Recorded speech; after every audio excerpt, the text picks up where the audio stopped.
Salut à tous, moi c'est Anto et bienvenue sur la chaîne YouTube du Passeport d'Anto. Aujourd'hui nous sommes à Walt Disney World, à Disneyland Paris et aussi à Disneyland Resort en Californie pour une toute nouvelle vidéo exclusive. En effet, dans cette vidéo nous allons comparer les trois parcs que nous venons de citer, c'est-à-dire le Magic Kingdom, le parc Disneyland ainsi que le Disneyland Park en Californie pour voir lequel de ces trois Magic Kingdom est le meilleur. Donc nous allons uniquement comparer les parcs avec le château, ce qu'on appelle communément les Magic Kingdom, et voir du coup lequel est le meilleur parmi ces trois. On peut déterminer lequel est le meilleur du monde, j'ai envie de dire. Donc du coup dans cette vidéo nous allons utiliser des critères pour les comparer. Donc, je donnerai à chaque fois une note sur 5 pour chacun de ces critères.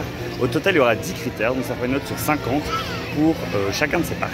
Et donc à la fin de la vidéo, vous pourrez savoir, selon moi, puisque c'est mon avis personnel et j'essaierai d'être le plus objectif possible, quel est le meilleur de ces trois parcs Disney. Attention, 3, 2, 1, c'est parti!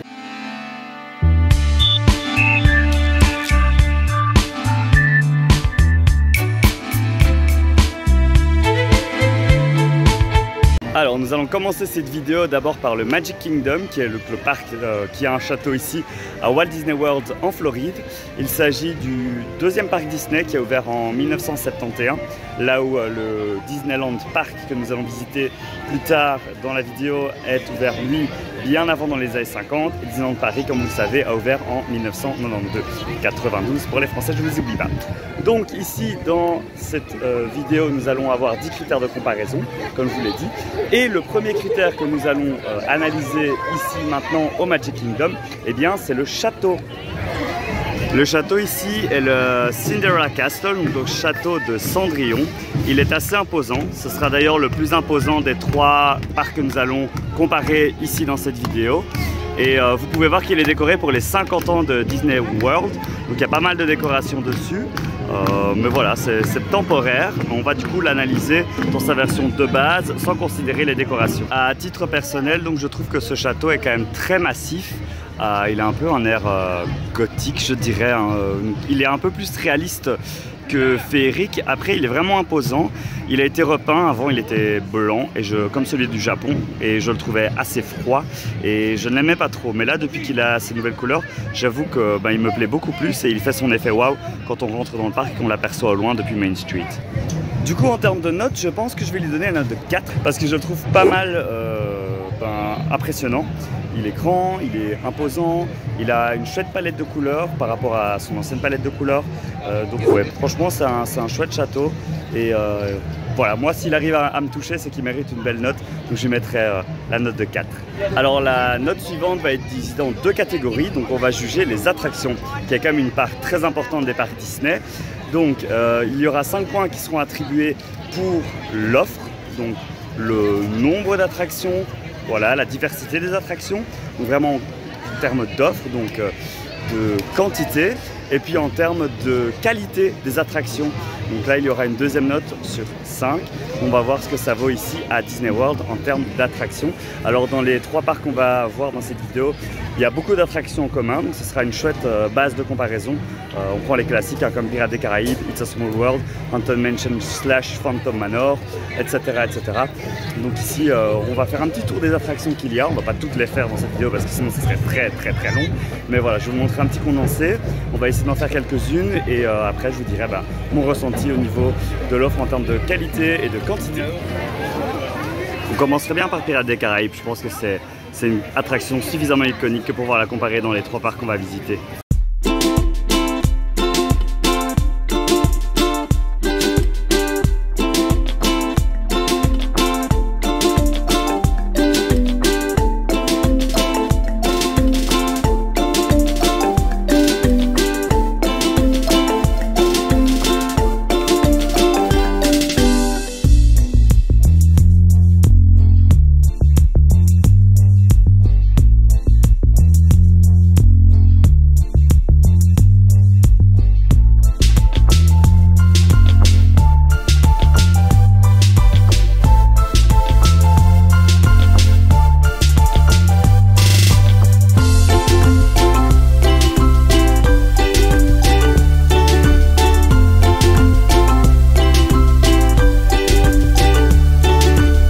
c'est donc avec le Haunted Mansion que se termine notre petit aperçu des attractions ici à Walt Disney World au Magic Kingdom.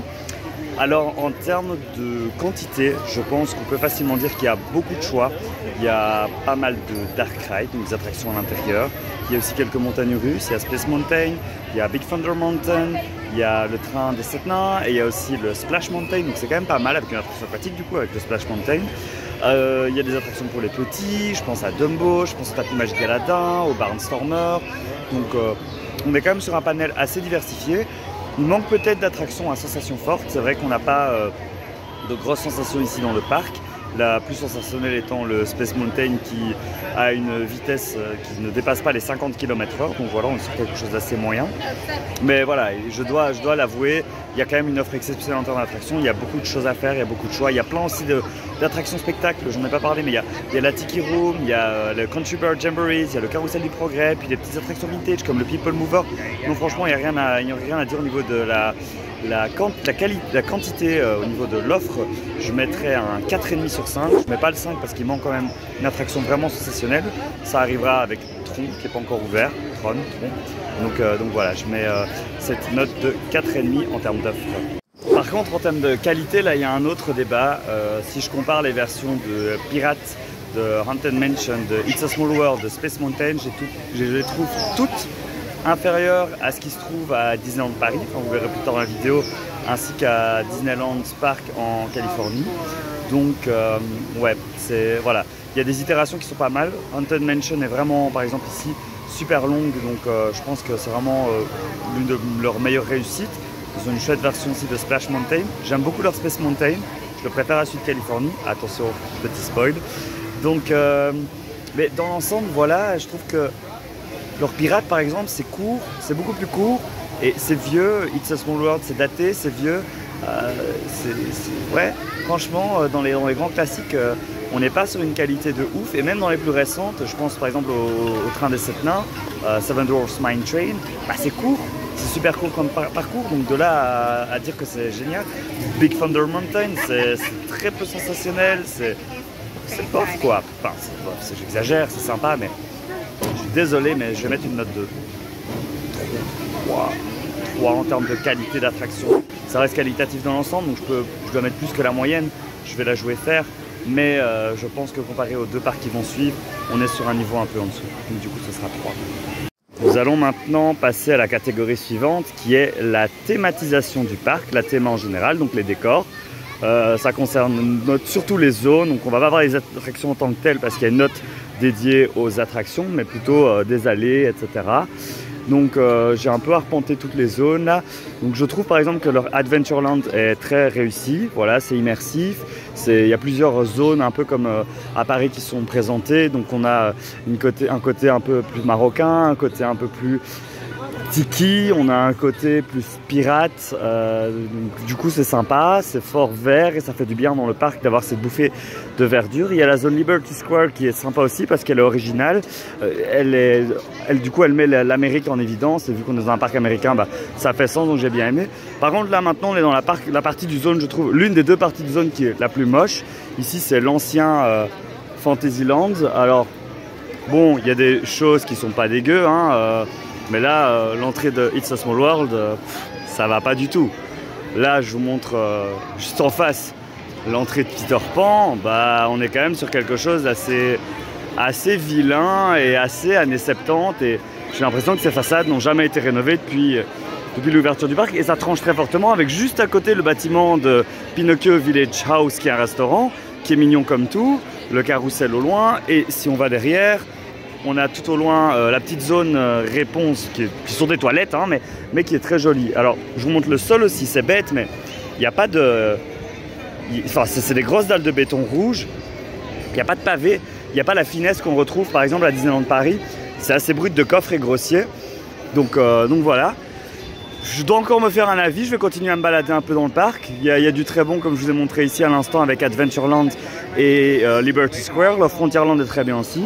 Là, leur Fantasyland, regardez ici même, Filar Magique, le vieux bâtiment, quoi.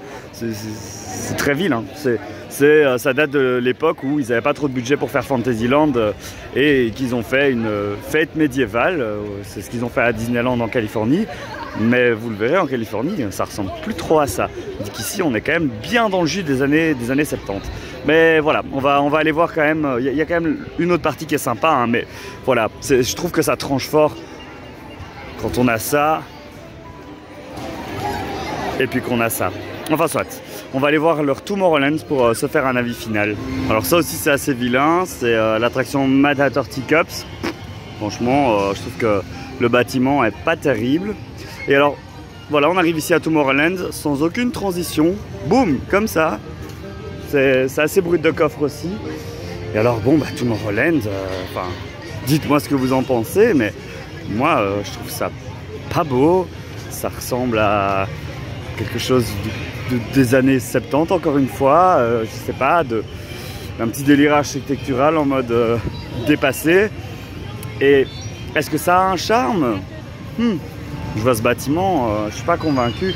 Il pourrait jouer sur ce côté rétro-futur. On vous montre le futur des années 70 comme il était imaginé. Je sais pas, ça aurait pu donner quelque chose de sympa, de jouer sur cette vibe un peu rétro-nostalgique. Mais ils ne le font pas trop. Regardez-moi ces vieux cubes de béton. On n'est pas sur quelque chose de terrible. Non, décidément, Tomorrowland ça va pas du tout. Fantasyland ça va pas trop non plus.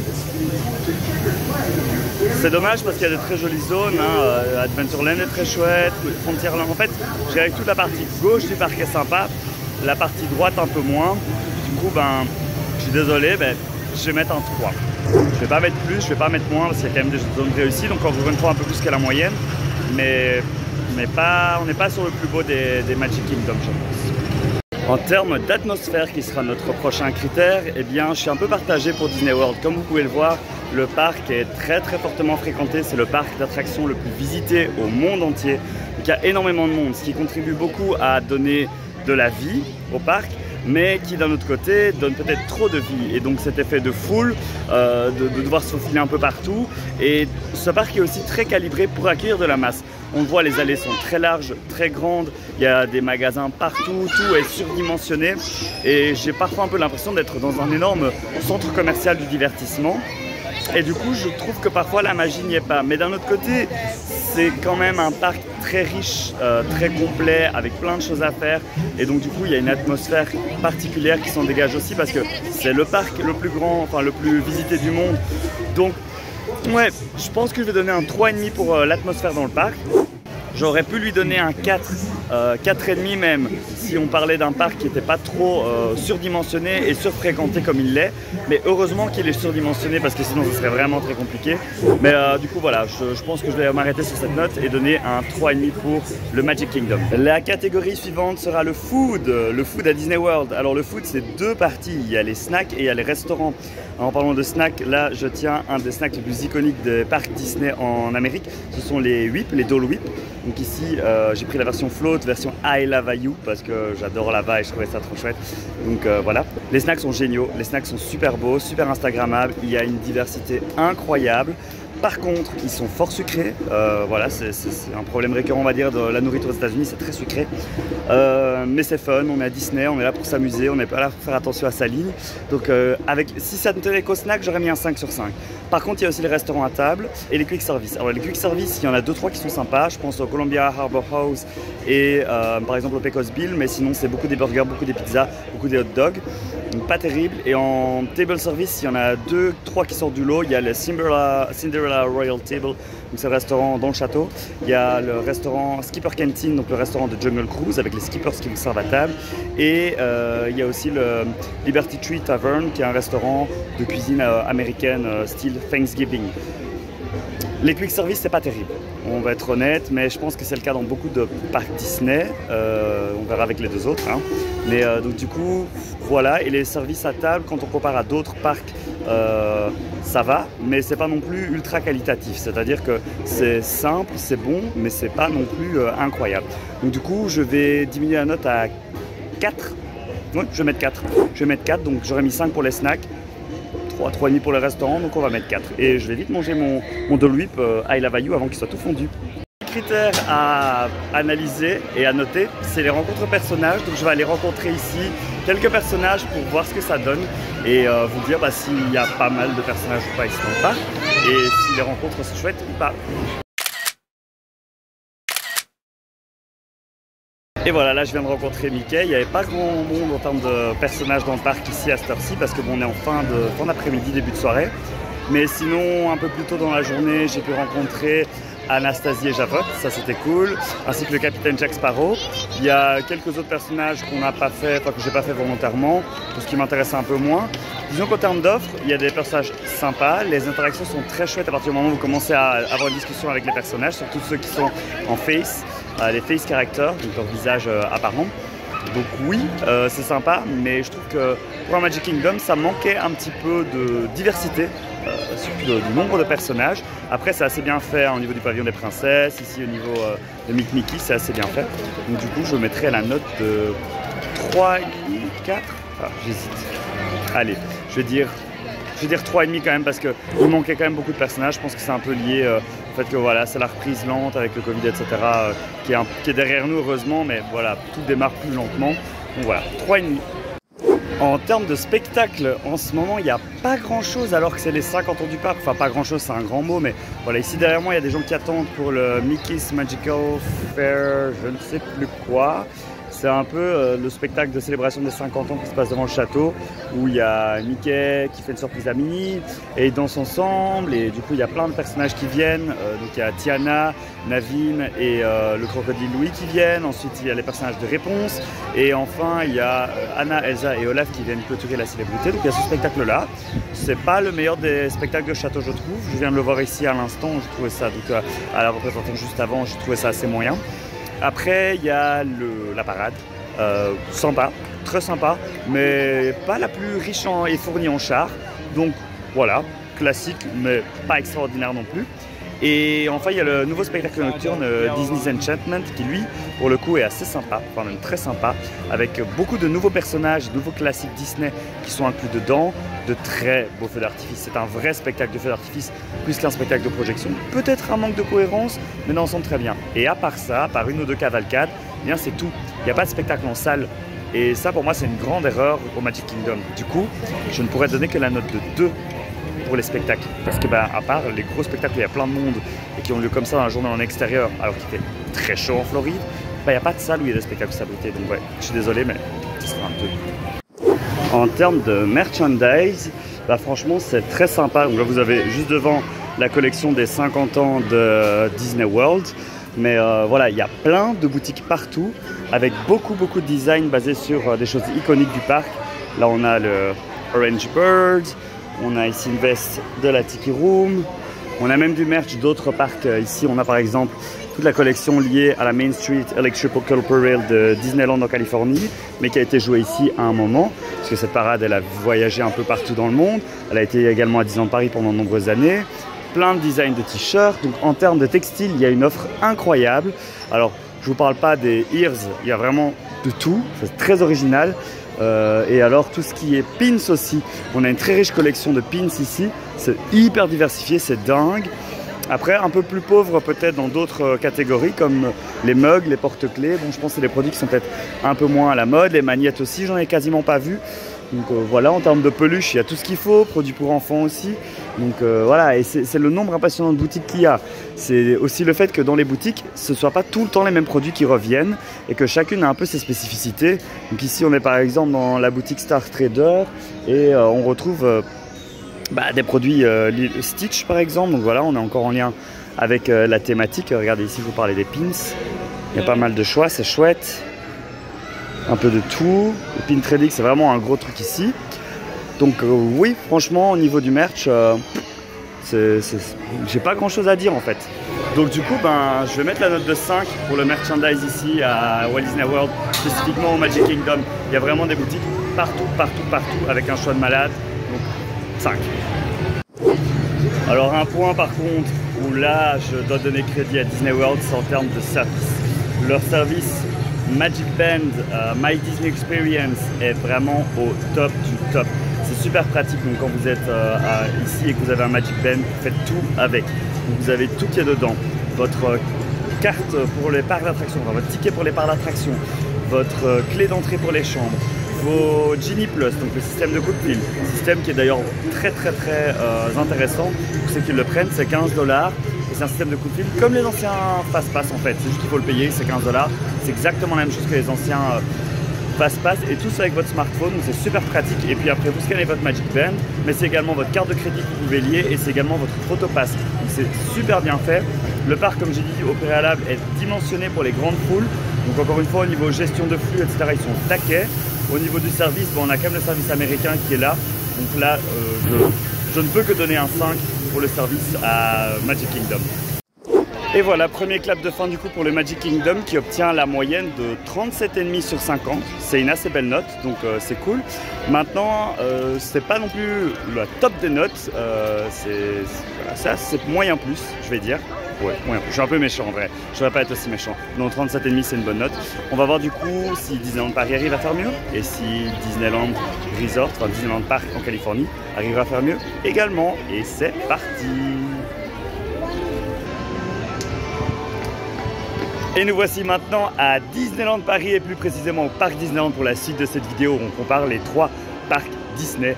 Et donc ici maintenant on va reparcourir les 10 critères que l'on a vus à Walt Disney World au Magic Kingdom et on va tenter de voir si Disneyland Paris va réussir à faire mieux que la première moyenne qui était donc de 37,5 sur 50. Allez attention, on est parti! Et comme pour Walt Disney World, le premier critère que nous allons analyser ici à Disneyland Paris est bien évidemment le château. Alors que dire sur le château de Disneyland Paris? C'est difficile d'être objectif parce que c'est le parc de mon enfance, donc ce château évoque en moi énormément de souvenirs.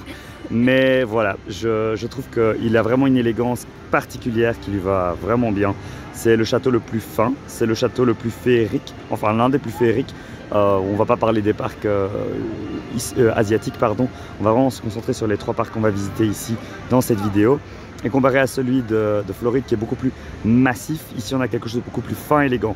Alors peut-être un peu moins impressionnant, il faut être honnête, mais on a beaucoup plus de détails, on a beaucoup plus de clins d'œil, d'easter eggs, d'histoire, et puis bon, il y a quand même un dragon sous le château. Donc voilà, je pense que c'est pas mal de points positifs pour le château de Disneyland Paris. Et voilà, donc pour le château, ce sera un 5 sur 5. C'est pas très compliqué, mais voilà, je trouve que c'est le plus beau château Disney. Je suis peut-être pas objectif, mais c'est ce que je pense. Et je vais le refléter du coup dans cette note. Et on va continuer du coup maintenant à voir les autres critères. Peut-être les attractions, peut-être les spectacles, je sais pas encore. On va voir, on se balade, il fait beau, c'est chouette. Donc, à part pour la suite. Et on est parti pour les attractions. On va commencer avec un grand classique qu'on retrouve dans les 3 parcs qu'on va visiter donc ici dans cette vidéo, qui est Pirates des Caraïbes. Donc on va aller voir la version parisienne et puis d'autres classiques encore. Attention, on est parti pour les attractions.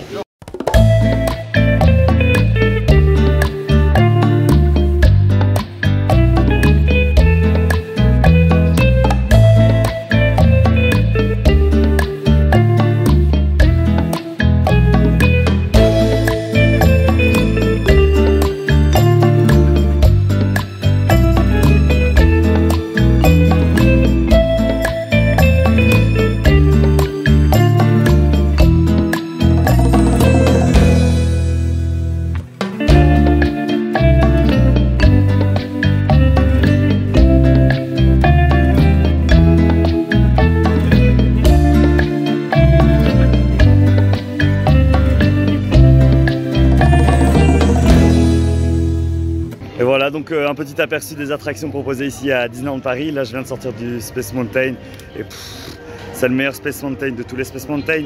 Comme Big Thunder Mountain est le meilleur, comme Pirates des Caraïbes est le meilleur, comme Phantom Manor est le meilleur. Bref, vous l'aurez compris, en termes de qualité d'attraction, je donnerais un 5 sur 5 à Disneyland Paris. Il n'y a rien à faire, ils ont toujours la meilleure version. Car le parc a été créé en 1992, il ne faut pas l'oublier. Alors que les 2 autres parcs ici qu'on va visiter ont été créés dans les années 50 pour le premier, enfin pour le premier qui a été créé, mais celui qu'on verra dans la 3e partie de cette vidéo, et Disney World dans les années 70. Donc clairement, les technologies ont eu le temps d'évoluer, etc. Et c'est Disneyland Paris qui gagne donc un 5 sur 5. Après voilà, on doit encore voir Disneyland Resort, peut-être que leurs attractions sont tout aussi qualitatives, même si elles sont un peu plus vintage. Par contre, en quantité d'attractions, je trouve que Disneyland Paris n'est pas au top. On parle bien du parc Disneyland, hein, donc je ne trouve pas les studios. Quoique bon, les studios, on est bien d'accord pour se dire que le nombre d'attractions n'est pas dingue. Mais là, oui, voilà, on a les grands classiques, mais on n'a pas d'attractions en plus. On n'a pas d'attractions vraiment inédites qu'on ne trouve pas dans les autres parcs. Déjà, il n'y a pas Splash Mountain. Il n'y a pas l'attraction Winnie the Pooh par exemple. J'en oublie sûrement d'autres, mais voilà, il suffit de regarder l'application et de voir le nombre d'attractions qu'on a ici. Quand on compare à la Floride par exemple, Magic Kingdom, il y a moins. Et on va voir à Disneyland Resort s'il y en a plus. Mais voilà, je pense que pour Disneyland Paris, la note pour la quantité d'attractions, ce sera un 3 sur 5. Je suis ici à Discoveryland pour parler du point suivant qui est la thématisation du parc. Et pourquoi Discoveryland? Parce que c'est un bon point de comparatif par rapport à Tomorrowland qu'on a vu ici à Walt Disney World. On est vraiment sur une zone beaucoup plus belle, beaucoup plus raffinée, beaucoup plus détaillée. Et c'est le cas de tout le parc Disneyland qui pour moi est une merveille de thématisation. On a des zones super détaillées. Leur Main Street, c'est la plus belle des Main Street avec le plus de détails. Le Frontierland est incroyable avec une storyline super bien détaillée qui lie les attractions en elle. On a plein, tout en fait, Fantasyland, quand on compare le vieux Fantasyland de Walt Disney World à celui-ci qui représente la vieille Europe selon les différents pays. Enfin, franchement, c'est fabuleux. Et pour le niveau de finesse, de détail, d'immersion, je vais mettre un 5 sur 5 en thématisation pour Disneyland Paris. Alors j'adore me balader dans les allées à Disneyland Paris. Je vais pas avoir un avis très objectif sur Disneyland Paris parce que c'est le parc de mon enfance. Et donc du coup j'ai un peu cet effet Madeleine de Proust à chaque fois que j'y viens. Et donc du coup en termes d'atmosphère, pour moi c'est une atmosphère particulièrement magique de par ses souvenirs d'enfance. Après si je compare par exemple à Disney World, c'est vrai qu'il y a un peu moins de vie en termes de, je sais pas, il y a pas les Dapper Dans qui chantent, il y a moins de musiciens ambulants, il y a moins de personnages ambulants on va dire dans les allées. Mais le parc est tellement beau, il y a tellement d'éléments cinétiques qui bougent. Donc je trouve que vraiment ça apporte une réelle atmosphère. Quand c'est l'été, quand il y a une saison particulière, comme par exemple maintenant le 30e anniversaire, il y a pas mal d'animations, mais en période creuse, c'est fort mort. Et si je compare au parc américain, il y a beaucoup moins de vie en termes de personnages, pas personnages qu'on rencontre, mais on va dire par exemple les Dapper Dan, comme des pianistes aussi, on va voir, faire un peu de musique. Il y a beaucoup de scènes qui ne sont pas utilisées, où il pourrait y avoir des animations. Et je pense que parfois le parc est à demi-mort, surtout le matin ou en fin de journée. Donc je ne pourrais pas donner une note supérieure aux 3,5 que j'avais mis à Walt Disney World. Donc pour le coup, je pense que je vais donner la note de 3. Ouais, donc ce sera 3 pour l'atmosphère dans le parc. Vous pouvez le voir ici maintenant. Ouais, ça vit, il y a du monde, mais voilà, je sais pas, il y a un truc qui manque. Étrangement, il y a un truc qui manque. Alors en termes de food, qu'est-ce qu'on peut dire sur le food à Disneyland Park? Déjà, il y a le restaurant à table. Donc là, aujourd'hui, j'ai été tenter le Waltz. C'était vachement bon. Le cadre était vachement cool. C'était hyper bon. Donc en termes de service à table, restaurant service à table, c'est pas mal du tout. D'ailleurs, on a fait un food tour par rapport à ça. N'hésitez pas à le regarder. Et sinon, en termes de snacks, je dirais qu'il y a moins de choix qu'à Disney World, clairement. On est plus, par contre, sur de la qualité que la quantité. Je trouve que les snacks sont meilleurs. On n'est pas dans de l'overdose de gras et de sucre. C'est quelque chose de plus pondéré, peut-être plus adapté à mon goût d'européen, en fait, au final. Là, par exemple, ici, j'ai pris un petit snack Casey's Corner en forme de balle de baseball. Je sais pas ce que ça vaut, je vais goûter. Mais du coup, ouais, je trouve qu'en food, on est quand même sur quelque chose d'assez différent de Disney World. Voilà. Mais on va goûter le snack pour donner la petite note finale. Et voilà, le petit snack c'est goûté. Bon, moi, je vais vous montrer, il est charcuté un peu. Donc c'est une sorte de mousse avec du caramel beurre salé dedans. Et ce qui est intéressant, c'est que c'est un snack qui n'est pas trop sucré. Et c'est ça qui va faire gagner des points à Disneyland Paris par rapport à Disney World. En termes de food, on va gagner, je ne sais pas trop, mais c'est un peu équivalent, mais dans deux façons différentes. Disons qu'il y a moins de snacks qui sont plus qualitatifs et plus adaptés, en tout cas à mes goûts, comme je l'ai dit ici auparavant. Les restaurants, il y a un peu de tout. Je pense qu'il y a du très bon comme le Waltz, comme du très mauvais comme le Captain Jack. Donc je ne peux pas donner un 5 sur 5, parce que voilà, mais on mange bien dans l'ensemble. Sauf dans les quick service, attention, je n'ai pas parlé des quick service. Ouais, si je prends les quick service en compte, ça fait aussi baisser la moyenne, mais de l'autre côté, les snacks sont très bons. Et franchement, le Waltz, rien que le Waltz, fait vraiment monter la moyenne. Je vais donner un 4 sur 5 à Disneyland Paris pour le food. Alors maintenant, on va aller essayer de rencontrer des personnages ici sur le parc Disneyland. Il y a pas mal de personnages qui sont disponibles. Si je regarde dans l'application, donc ça c'est cool. J'ai vu qu'il y avait ici, au niveau de Main Street, Mary Poppins et Bert, Max, Winnie l'ourson et ses amis. Un peu plus loin, on a Stitch. On a également le pavillon des princesses ainsi que Mickey Mouse. Et si on continue plus loin, j'ai vu qu'il y avait Baloo, Louis, qui sont à 2. Il y a aussi Timon et Rafiki. Il y a Pinocchio et Geppetto. Donc franchement, en termes de personnages, il y a pas mal de personnages disponibles. Alors on va voir qui on va rencontrer. Je vais aller regarder ça tout de suite et voir qui je peux aller voir maintenant en fait. Salut Max, tu vas bien? Petit coucou à la caméra. Je viens de rencontrer Max, c'était trop cool, il n'y avait pas beaucoup d'attente. J'ai pris une petite signature dans mon carnet d'autographes, c'était super bien organisé. Donc franchement super chouette. Je vais voir si je peux encore rencontrer quelqu'un d'autre aujourd'hui, on va voir. Mais en tout cas pour l'instant c'est bien parti pour les personnages. Comment ça va? Ça va bien? Bien. Oh, moi aussi, toujours très bien, très bien. Est-ce que je peux te demander une petite assiette? Oula. Il est là, il est là, il est là. Merci, hop.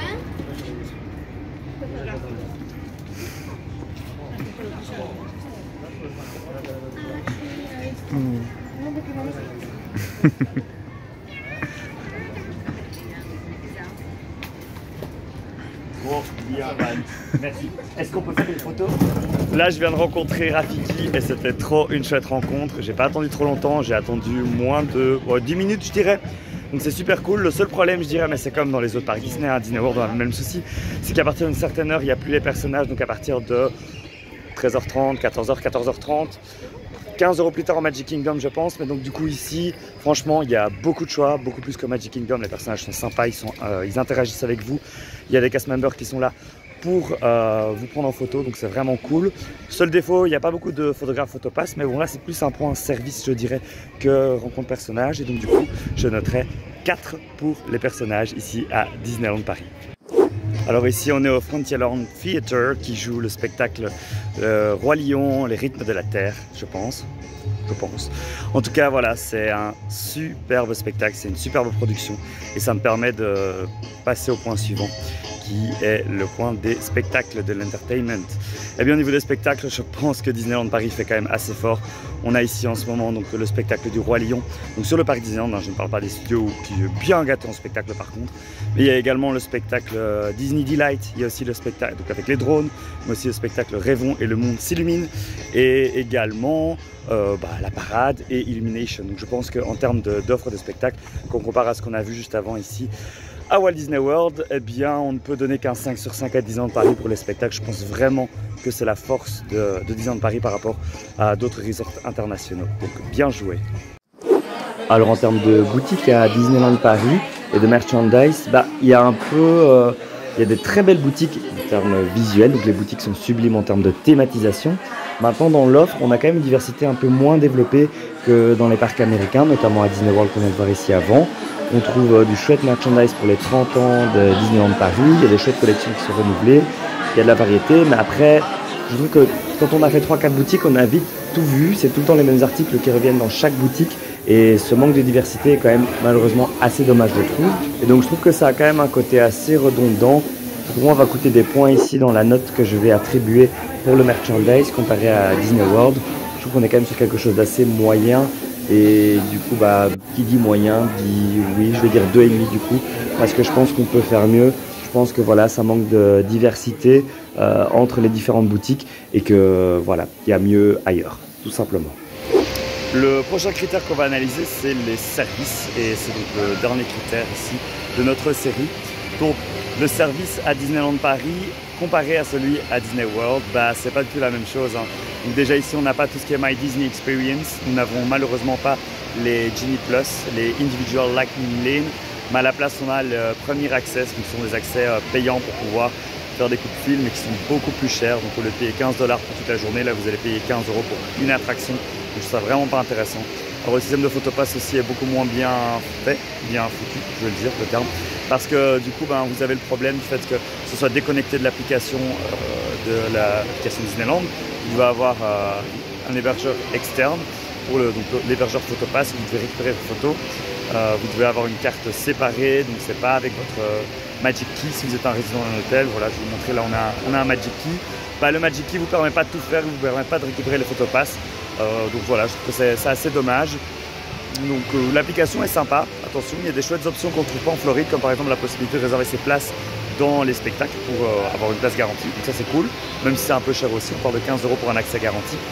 Voilà, dans l'ensemble c'est ça pour les services. Donc bon, je pense que malheureusement ça ne fait pas le poids face au parc américain, et désolé Disneyland Paris, mais pour tes services je mettrai seulement un 2. Et donc voilà, c'est le moment de conclure cette visite à Disneyland Paris.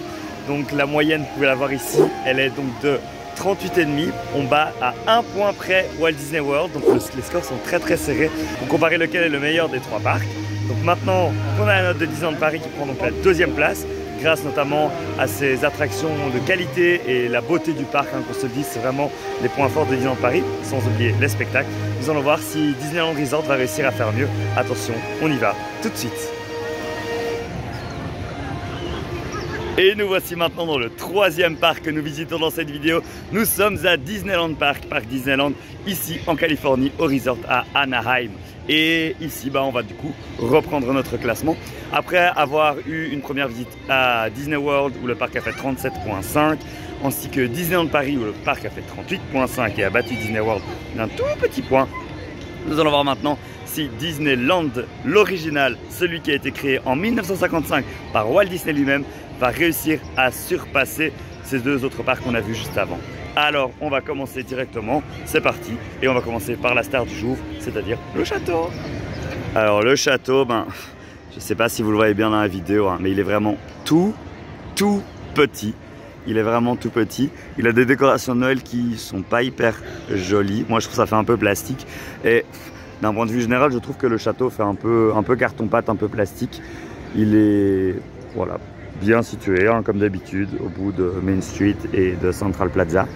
Mais voilà, quand on compare la majesté de celui de Disneyland Paris et le côté hyper impressionnant et massif de celui de Floride, celui-ci, on va dire que son point fort, c'est le côté original. C'est le vrai premier château Disney construit par Walt en 1955.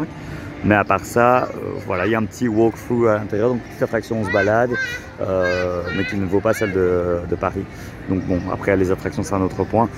Mais pour le château, je vais devoir mettre la note malheureuse de 2 sur 5. Oui. On continue à évaluer du coup les 3 parcs Disney et maintenant nous allons évaluer ici à Disneyland Resort les attractions. Donc 2 points à prendre en compte, nous avons la qualité des attractions et l'offre des attractions. En offre, vous pouvez le voir ici, donc du coup sur la carte du parc, sur le plan du parc, il y a quand même beaucoup d'attractions. Ici je vois à Fantasyland qu'il y a énormément de petits dark rides, de petites attractions dans tous les sens. Si on continue un peu plus loin et qu'on regarde les autres zones, par exemple Tomorrowland, qui est l'équivalent du Discoveryland, est assez bien garni aussi. C'est des zones qui sont bien remplies, c'est pas toujours le cas.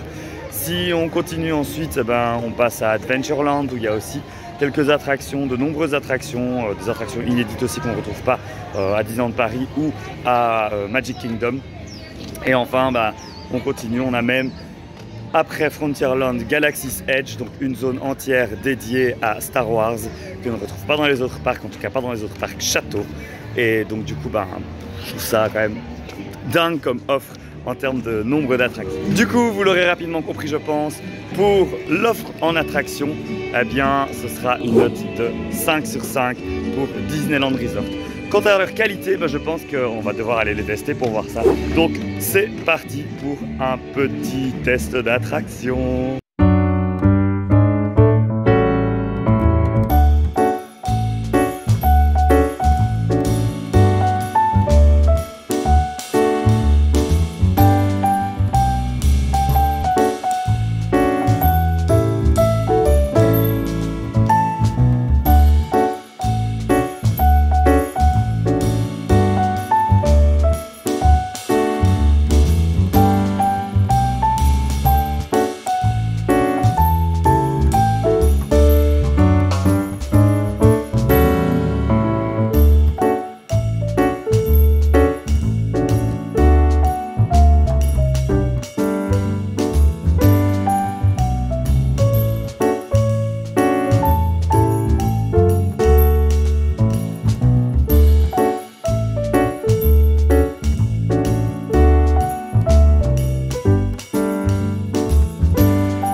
après avoir découvert des attractions inédites comme Mr. Toad ou encore Alice au Pays des Merveilles, là je vais aller voir un peu plus les classiques et je vais aller faire Haunted Mansion, qui est en version Haunted Mansion Holiday sur le thème de l'étrange Noël de Monsieur Jack. C'est une version temporaire qui est proposée à Halloween et à Noël. Et là, ça va être l'occasion de tester cette version et puis de voir un peu la qualité des attractions en général ici au parc. Ouais, c'était trop cool. Franchement, j'ai déjà fait l'attraction en mode normal ici à Disney California. Et elle est déjà incroyable, c'est l'original, je l'adore. Mais alors l'overlay, franchement, j'étais très dubitatif. Je me suis dit, bon, ça va être un peu cheapos. Et en fait, c'est ultra qualitatif, c'est ultra beau. On est vraiment immergé dans l'univers. C'est tellement bien fait qu'on se dit, ok, en fait, c'est là depuis toujours, c'est pas un overlay. Donc franchement, là, ça commence très fort. Donc là, entre les petits dark rides qu'on a fait ici avant et cet overlay, c'était sublime. Mais pour confirmer, on va quand même essayer de faire encore une attraction pour confirmer la qualité. Mais on est très bien parti en tout cas. En route pour Space Mountain pour avoir une autre attraction de comparaison. Et j'ai pris un petit Lightning Lane. Donc à Genie Plus avec mon Magic Band, on est parti.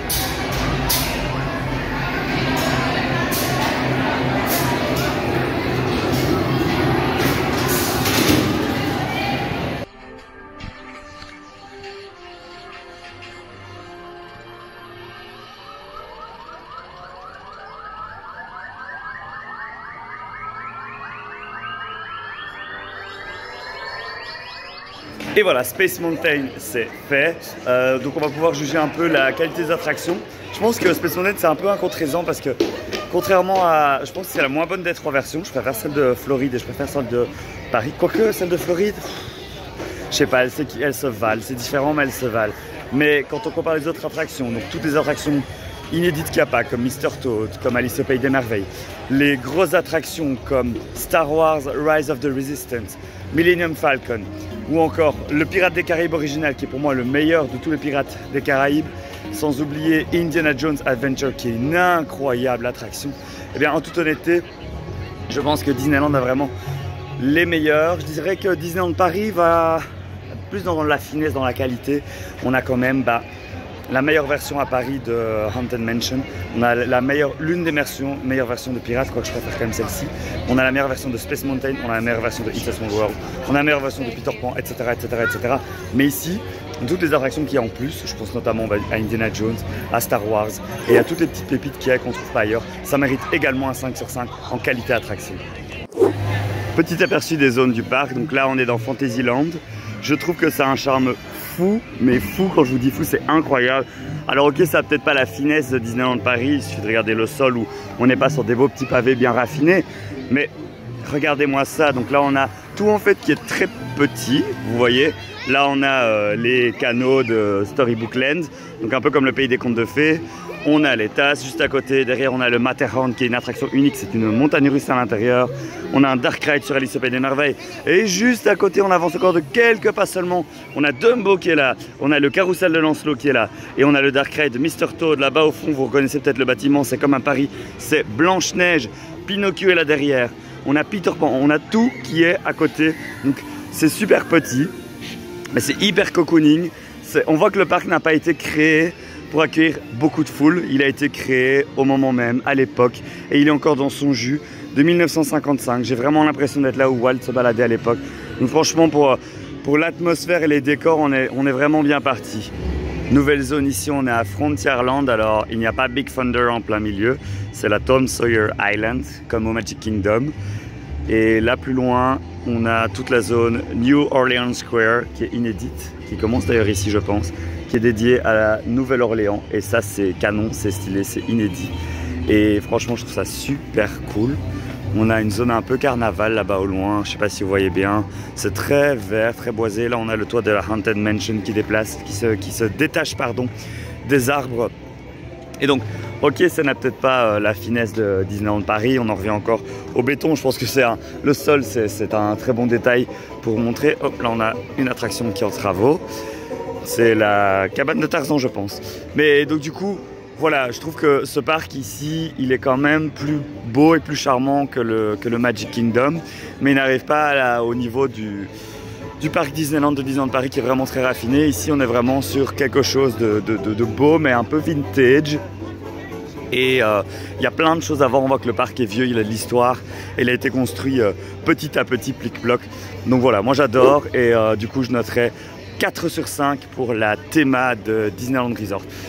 Je vais même dire 4,5 en fait, parce que j'ai oublié un point qui est très important, c'est qu'ils ont Galaxy's Edge. Et Galaxy's Edge, c'est quand même l'une des zones les plus incroyables des parcs Disney, donc c'est la zone Star Wars. Donc ouais, en fait ce sera 4,5 pour la théma pour Disneyland Resort.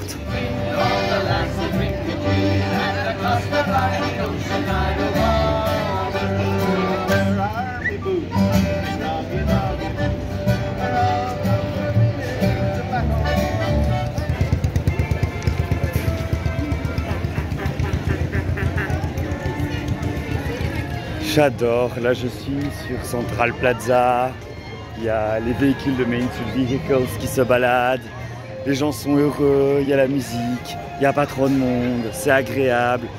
J'ai aussi croisé devant Pirates des Caraïbes des musiciens que vous avez vu juste à l'instant. Enfin, franchement, il y a une atmosphère de dingue dans ce parc, c'est tellement beau, c'est tellement authentique, c'est tellement charmant, c'est vraiment le terme, c'est charmant, c'est vintage, c'est cosy, tout est fait, c'est humain en fait comme parc. Je pense que c'est le parc Disney le plus humain. Là où les autres, on a vraiment l'impression d'être dans un centre commercial du divertissement, surtout à Magic Kingdom avec ces énormes allées, cette foule partout. Ici, même si c'est petit, même si parfois on est les uns sur les autres, c'est authentique, c'est juste authentique et ça a un charme fou. Donc l'atmosphère, j'ai envie de donner un 10 sur 5, j'ai envie de donner la note maximum que je peux parce que c'est vraiment le point fort de Disneyland Resort. J'aime tellement ce parc, je suis pas objectif là, je parle vraiment très sentimentalement. Mais voilà, ce sera clairement un 5 sur 5 pour l'atmosphère qui se dégage de ce parc. Même leur Tomorrowland est cool, alors qu'un Tomorrowland c'est dégueulasse en général. Celui de Magic Kingdom et celui du Japon sont horribles. Ici, je sais pas, il y a une vibe sympa, j'aime bien, c'est pas Discoveryland, attention. Mais donc, 5 sur 5. Pour le food, du coup ici j'ai testé le buffet au Plaza Inn. J'ai aussi l'opportunité de tester quelques snacks dans le parc. Je trouve que c'est assez sympa, c'est pas hyper raffiné mais c'est pas non plus, c'est fort sucré, ça reste comme à Disney World mais il y a plein de choix, il y a plein de choix de restaurants. Donc je pense que je vais rester sur la cohérence de la note que j'ai donnée à Disney World et je vais donner également un 4 ici pour Disneyland Resort. En termes rencontres, personnages par contre, honnêtement je suis assez déçu, c'est pas terrible. J'étais venu en 2019 et en 2018 il y avait plein de personnages partout, c'était la folie, des personnages rares, etc. Enfin c'était incroyable. Ici j'ai eu l'occasion de rencontrer Mirabel, j'étais avec mon amie Lily quand ça s'est présenté, vous pouvez voir les photos maintenant et la rencontre maintenant. Mais donc à part avoir rencontré Mirabel, il n'y a pas grand monde. Il y a Mickey et Minnie qu'on peut rencontrer sur Main Street avec une file de dingue parce qu'il n'y a que eux et Mirabel de Encanto. Et sinon après, quand on est ici, je sais que c'est à cause du Covid que la reprise est lente, mais bon, on est quand même... la pandémie est déjà bien derrière nous, donc pour moi ça devrait être de retour. Donc ouais, pour les personnages, je vais mettre la note de 2. Je suis désolé, mais je peux pas mettre plus. Même 2... Je mets 2 parce qu'il y a Mirabel, sinon j'aurais mis 1, 1,5, mais vu qu'il y a quand même Mirabel de Encanto qui est un personnage que je voulais trop rencontrer, je vais mettre la note de 2. En termes de spectacle, ici le parc propose un seul spectacle de jour qui est le spectacle du Roi Lion, donc un peu comme à Disneyland Paris, sauf que il est clairement moins bien, pour être honnête, ça vaut pas la version parisienne. Par contre, en spectacle nocturne, on en a 2. On a un spectacle de feux d'artifice et de projection sur Halloween, parce que c'est la saison Halloween en ce moment, ainsi que le seul et l'unique Fantasmic, un incroyable show nocturne. Et ok, le Roi Lion n'est pas aussi bien que Disneyland Paris, mais ils ont des spectacles nocturnes qui explosent. Illumination. Bon, Disney Delight est quand même vachement canon, mais c'est quand même un peu en dessous de Paris de façon générale en termes de qualité. Et en termes d'offres, on est sur de l'équivalent. Donc du coup je vais donner un 4, je pense que c'est une belle note. Un 4 sur 5 pour les shows ici à Disneyland Resort. On va maintenant passer au merchandise et je vais vous emmener dans une des boutiques du parc. On est parti. C'est une des plus grandes boutiques du parc ici à Frontierland. Et on va voir un peu tout ce qu'ils proposent. Donc déjà j'adore les vêtements, super chouette. Ouais, c'est cool. On a des designs qu'on retrouve aussi à Disney World ou même à Disneyland Paris. très chouette casquette aussi. Des chaussettes. Franchement, ceux-là, je pense qu'il faudrait les acheter. C'est déjà fait. Je les avais eu à Disney World. C'est Shaya qui me les avait offerts. On a des lounge fly. Regardez comme celui-ci, il est cool avec Bambi. Des jeux de société. Spirit Jersey. Oh, on a une collection Bambi ici. C'est sympa ça. Alors on a des produits National Geographic. J'en profite pour montrer à quel point ici les boutiques sont aussi super thématisées. Plus qu'à Disney World. Peut-être moins qu'à Disneyland Paris, mais plus qu'à Disney World en tout cas. On va continuer un peu plus loin. Beaucoup de vêtements dans cette boutique. Des costumes pour les enfants aussi. Avec une collection Encanto. Super chouette. J'aime beaucoup les t-shirts. Ouais, super cool. Cette boutique est énorme. Je viens de voir qu'il y a une autre partie.